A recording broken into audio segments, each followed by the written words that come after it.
Okay. Yes. Okay, great.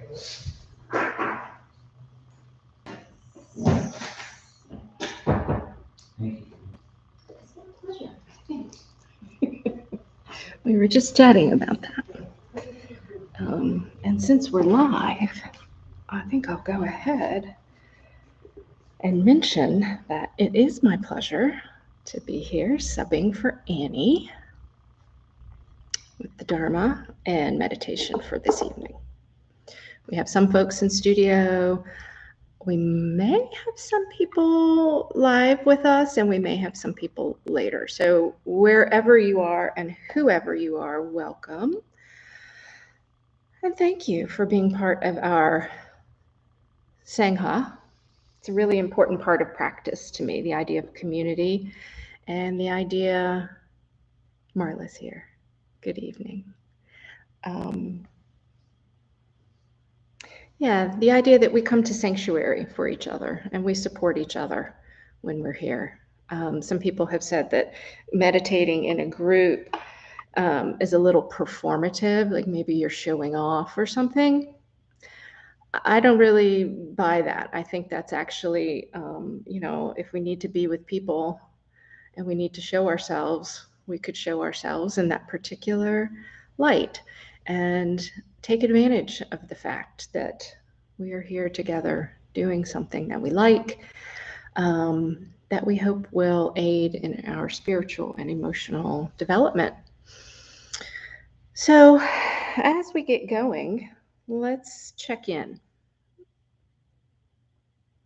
Let's see if you feel comfortable. If you're not comfortable now, you might not feel comfortable about 8 minutes from now after we complete our first rather quiet sit for this evening.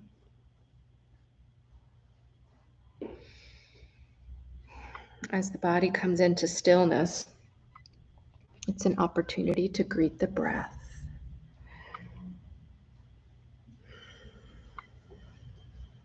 So once your body is physically comfortable,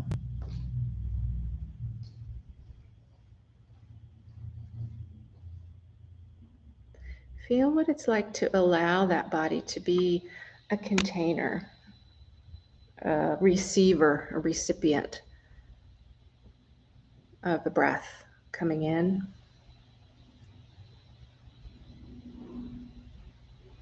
and then the emptiness of letting it go. Smooth and evenly flowing.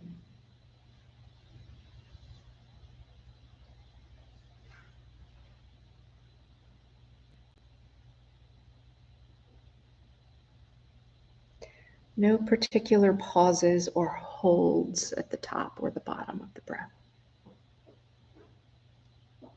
Let the whole thing circulate and undulate. As I said, about 8 minutes here.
Reestablish your commitment to be here.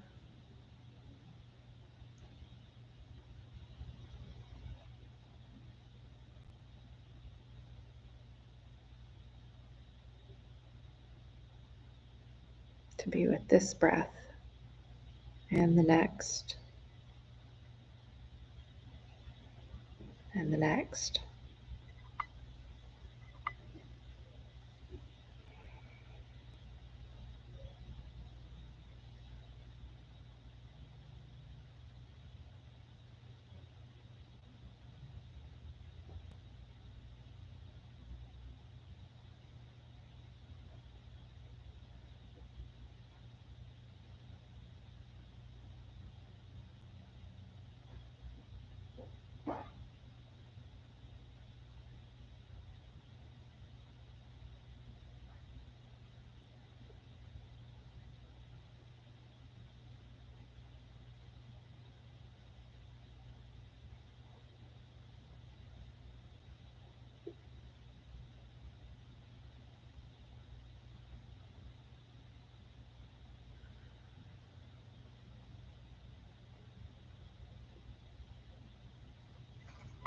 Continue with the smooth circular breathing.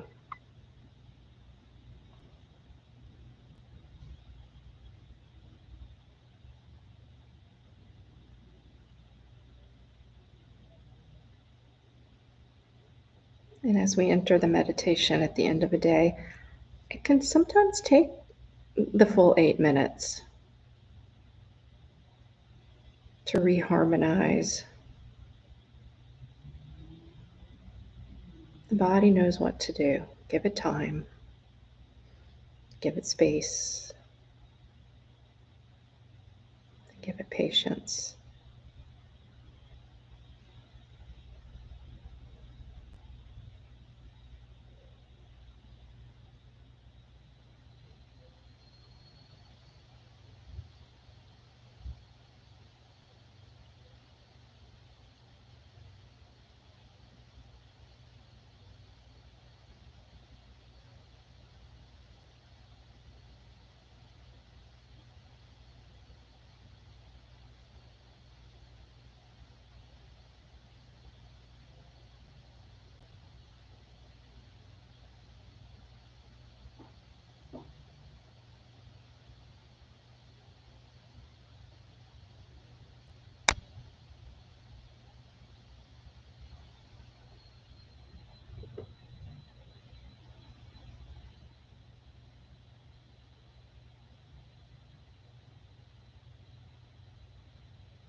Let's have 2 more full, generous, slow minutes.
And at this point, if you've settled in quite nicely and you're comfortable, there's no need to change a thing. If you came to your seat rather quickly and you'd like to readjust or stretch or grab a different sweater, make yourself comfortable.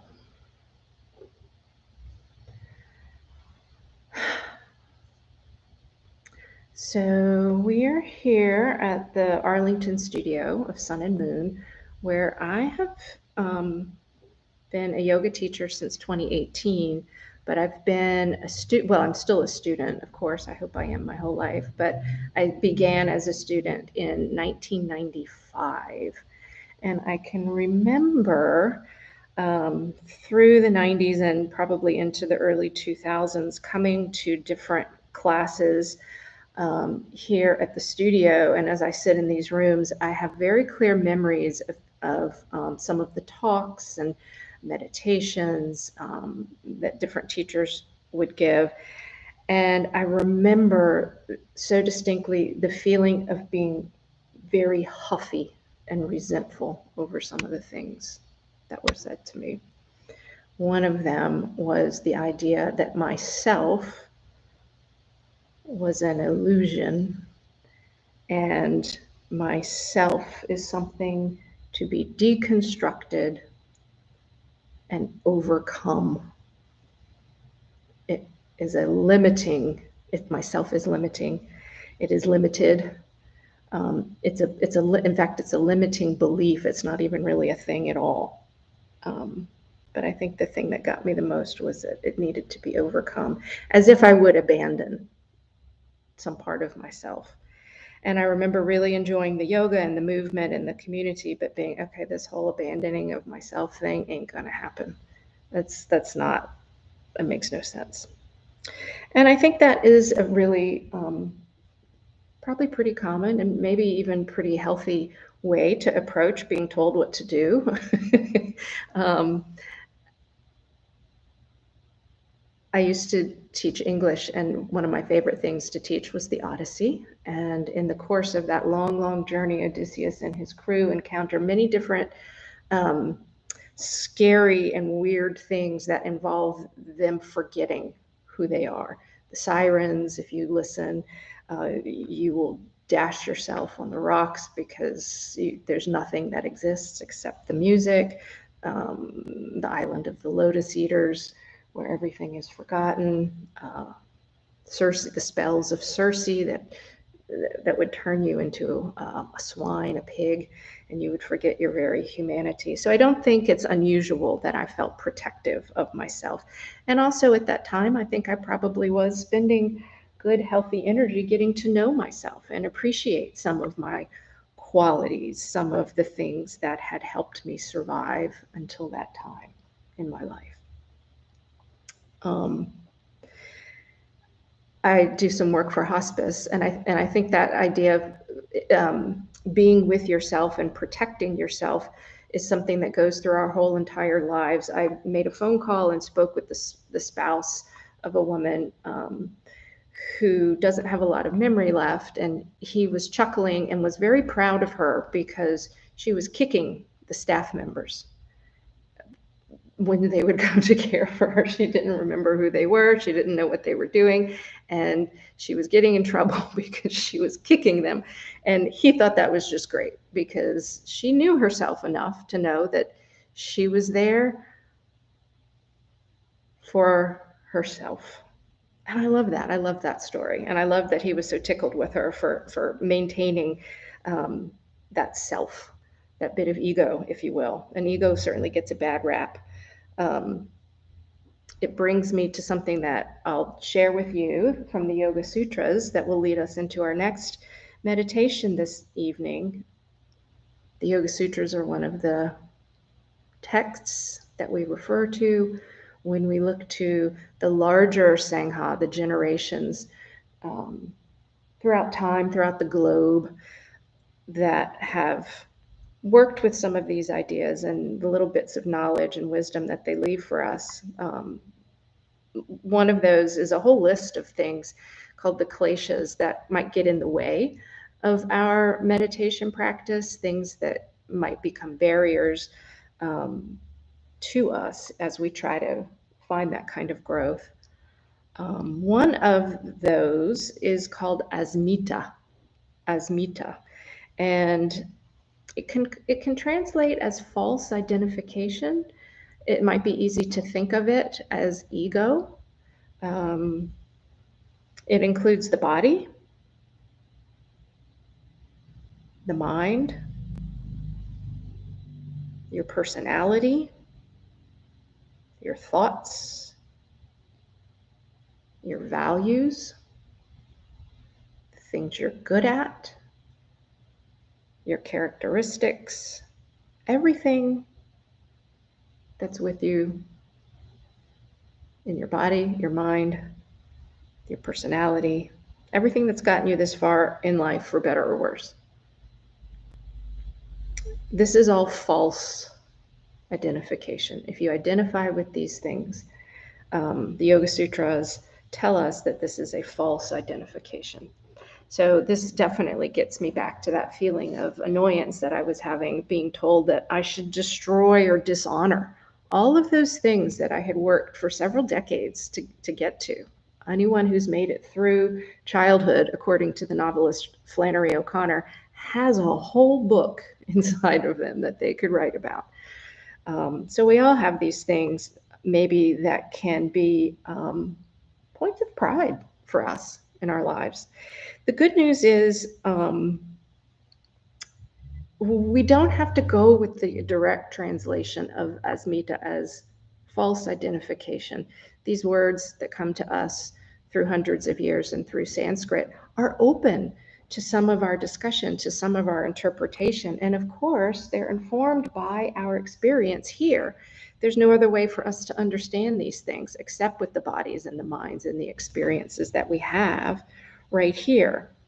So, of course, over time, I discovered that my Asmita was changing all the time.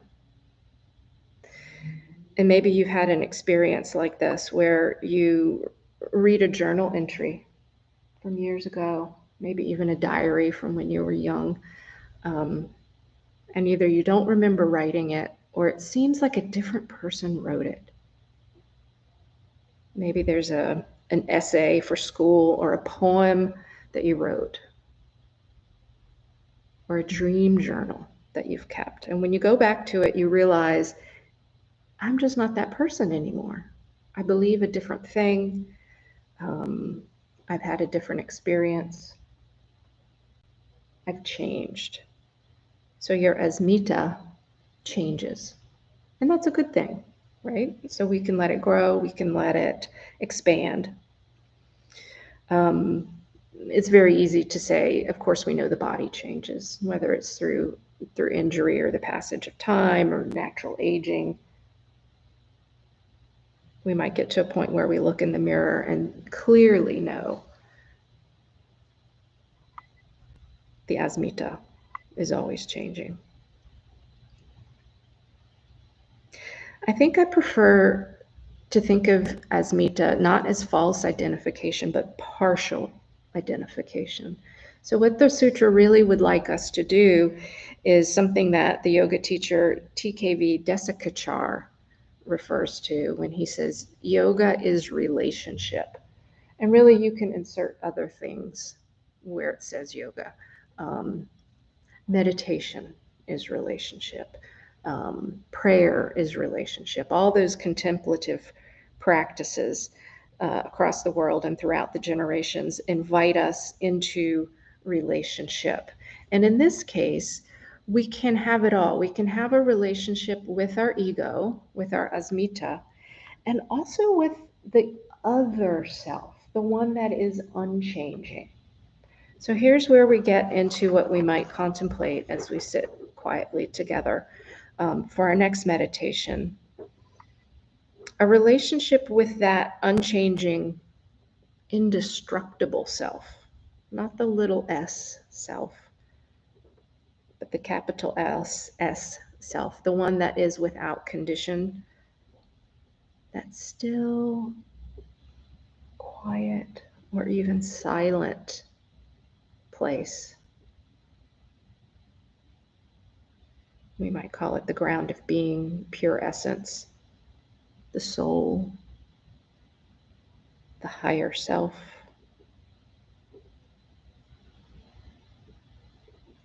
I'm not going to throw my Asmita out with the bathwater. Let's keep it. Let's watch it. Let's let it grow.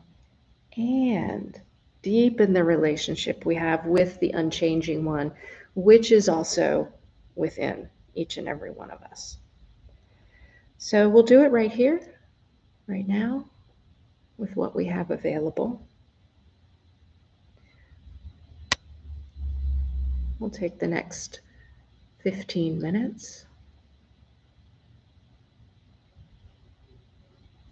First, finding the seat, and that might be a reclined position rather than a literal seat.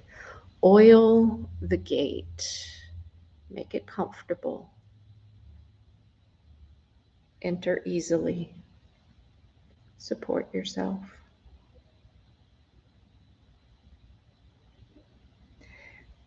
And then find an object to keep you anchored. Tonight you might choose the traditional points of breath, the tip of the nose, or the movement of the belly, or other sensations as you scan from the head to the toes and back again.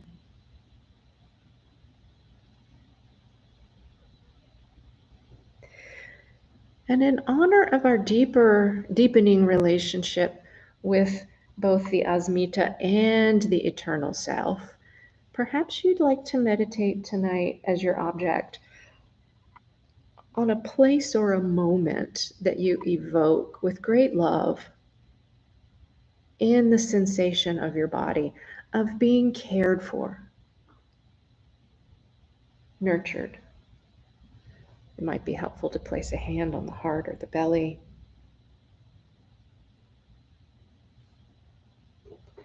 You might think of a person in your life, living or not living, human or not human, who helps evoke that sensation in you. Feel it in your bones.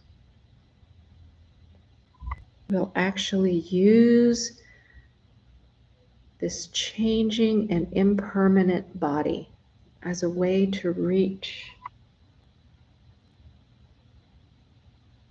the unchanging self through joy, through nurturing, through love.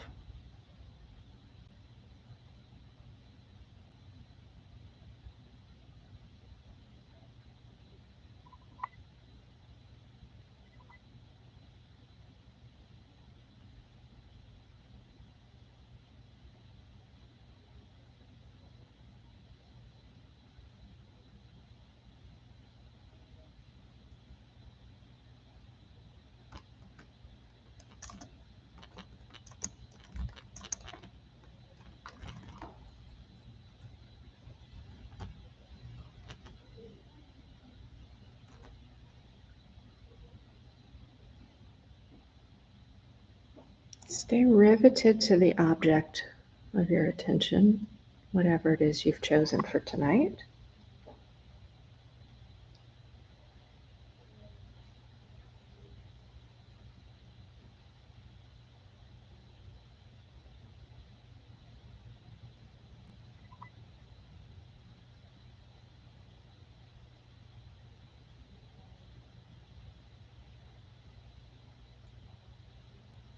And proceed from there to watch. Watch the attention waver.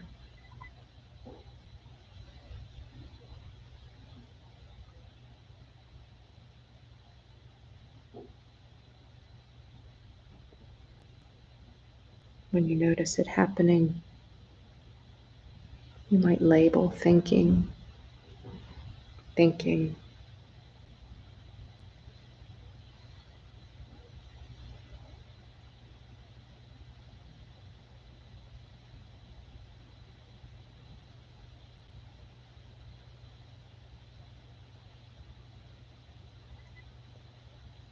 Some people find it beneficial to tap with the left finger when thoughts of the past emerge, and tap with the right finger when thoughts of the future emerge.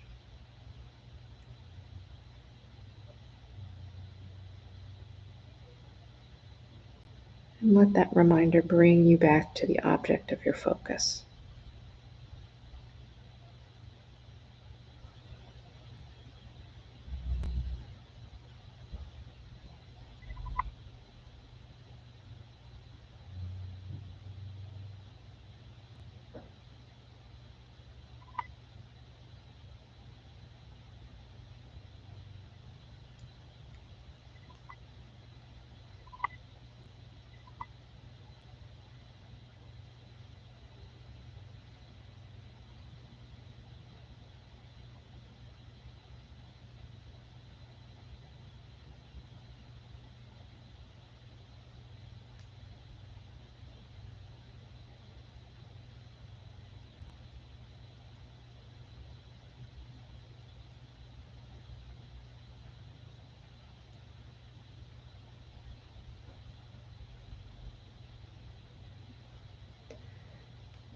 Without much time at all, we quickly realize that we are tapping the finger quite a lot, maybe noticing many thoughts.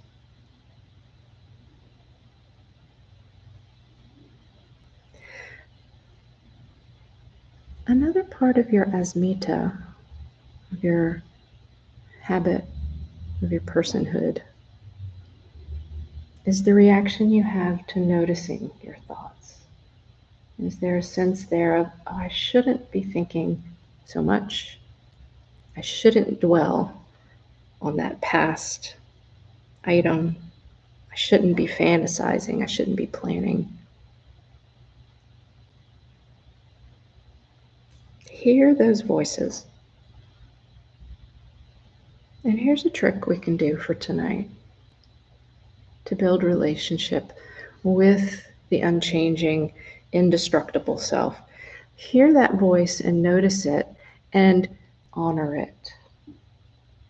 Thank you for noticing. Thank you for trying to guide me. You've done such a good job. And now you can rest. All of the should voices.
Again and again, noticing the thoughts, noticing your inner reaction to the thoughts.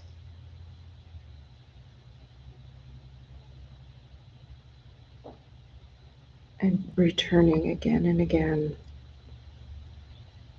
to a loving and accepting thankfulness for what they're trying to do.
Respond not only with awareness, but with loving awareness.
In addition to voices or shoulds inside the mind, there can be sensations in the body that we use as a way to deepen our awareness and our loving awareness.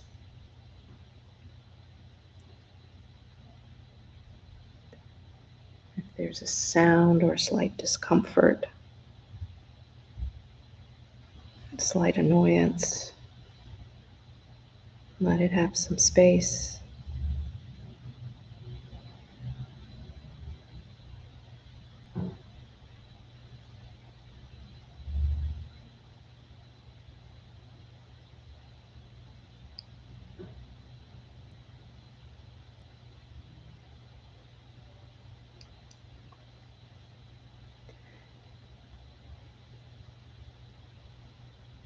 Being annoyed or being uncomfortable is a given.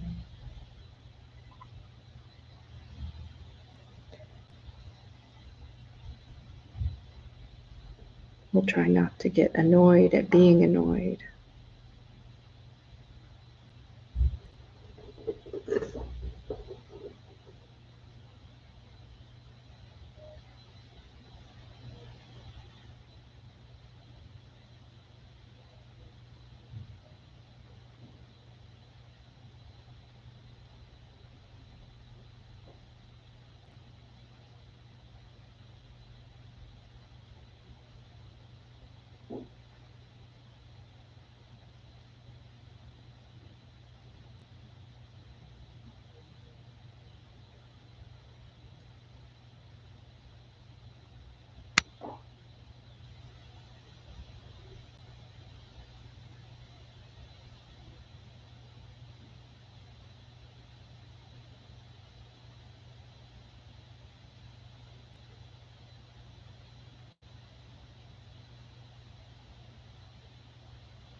Again and again, the moment of revelation.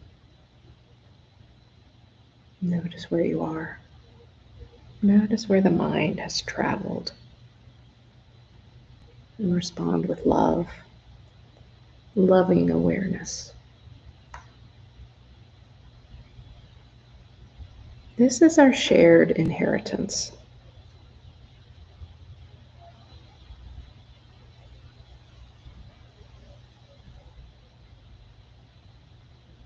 And we'll take one more moment here, one more minute.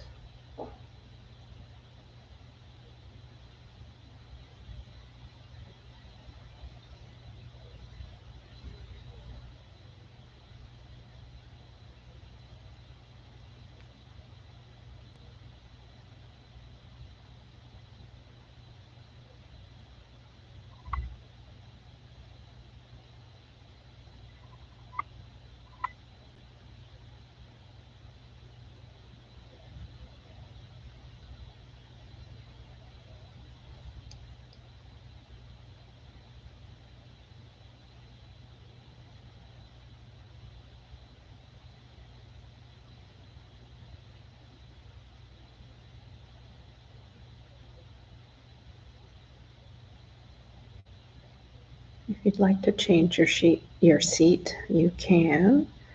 You might tuck the chin, rub the hands, cup them over the eyes. Or again, place them on the chest or by the head.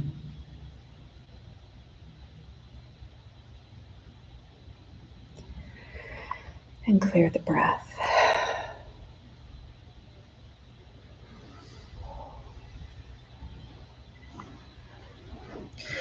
So I mentioned a shared inheritance. This is our shared inheritance. I think what I mean by that is we can rely on each other, the shared inheritance of wisdom and tips and tricks and support that come to us when we have forgotten. So a big sign for many of us that we have a stronger relationship with our Asmita than we do with our capital S self is maybe that feeling that we're grumpy all the time, or it's difficult to make decisions, or everyone else seems grumpy, everyone else seems like they have problems, and we're the only ones who are right.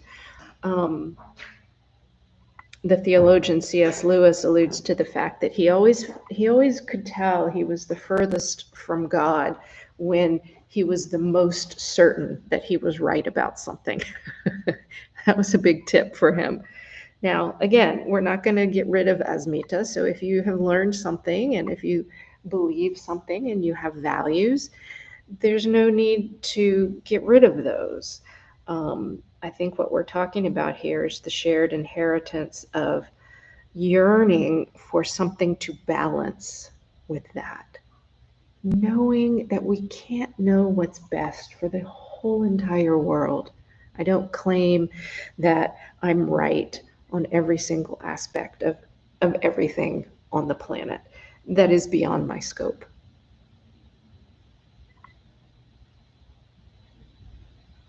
And when we forget that, when we start to take on too much, when we start to feel the shoulds piling up, I should do this, you should do that, you should not have done this, really, I should. Um, there are these little glimmers, these little moments of revelation, just like during a meditation when you notice the thought and you can come back to some stillness. This kind of happens in our larger lives. And I love that because sometimes it can come on a coffee mug or a bumper sticker or a t-shirt. You read something, a quote, somebody says something that really settles you. These are that little shared inheritance. Um, in the yoga tradition, there are images of the gods and goddesses. One of them is Shiva, and Shiva is the god of both concealment and revelation. So, in our human experience, we have this opportunity to feel lost. Something is concealed. We can't see it, we can't find it. And then we also, because of that, have the pleasure of revelation. So even these little icons that come to us through different cultures and different traditions can serve to reopen us and deepen that relationship that we have with soul, with source. One of my favorites right now is Keely Jones from Ted Lasso. She's got a great scene where she says, ha ha ha, I don't know what a CFO is, even though I own a business. I think I don't know. I trust the universe. It's all going to be okay because I trust the universe. I think that's great. If you don't watch the show, maybe it makes no sense. But things like that will come to you. And we can be so grateful. We don't have to do this meditation thing alone. It can happen to you any moment of the day. What we do when we sit is hone the skill. We sort of um, build our sensitivities and we, again, enhance that relationship that we have to source so that our ears are open to hear those kinds of things. We can remember what we have forgotten. We have the benefit of both concealment and revelation as humans. We get to experience both. And when we are very, very lost, provisional faith, borrowed hope, a bumper sticker, a quote from a silly TV show, any of those things can help us. So let's take one more short sit, just about 4 minutes.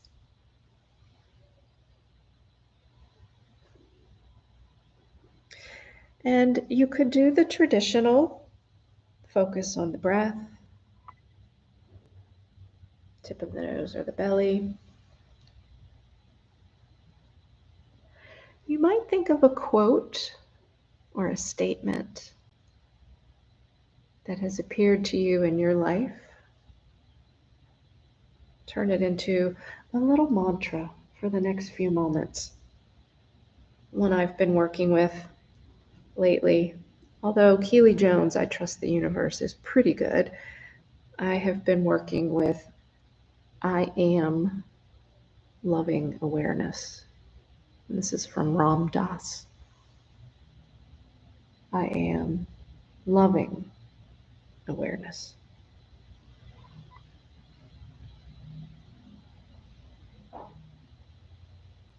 I am loving awareness.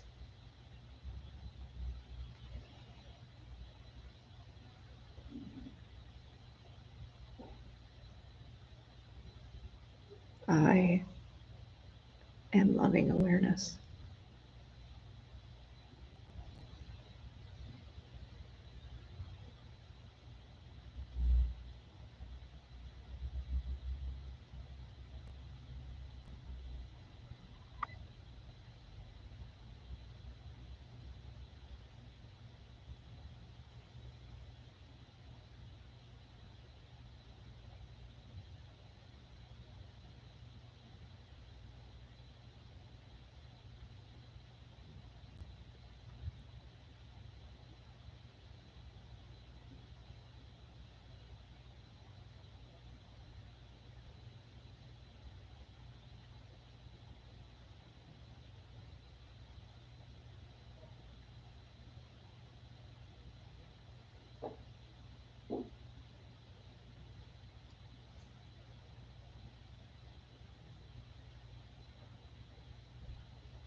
Take one more minute here.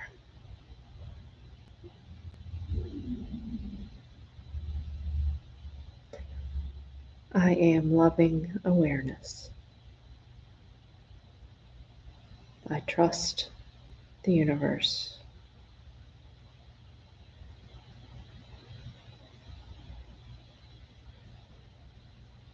We can remember what we have forgotten.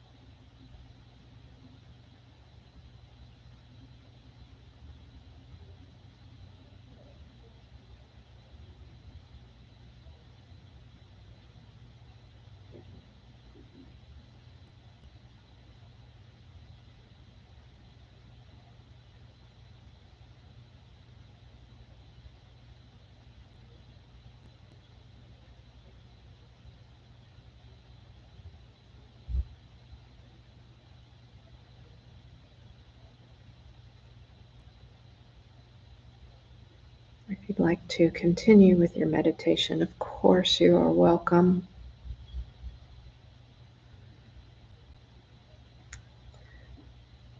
We're at the end of our time tonight. So my suggestion would be to move slowly. Again, leaving the meditation, perhaps touching the body around the head, covering the eyes, returning to relationship with the Asmita, not in a harmful or imbalanced way, but keeping with us that still and silent source.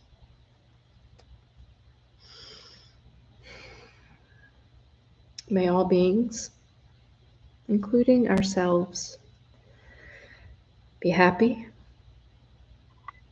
be healthy, be free from harm, and may all beings know peace. Namaste.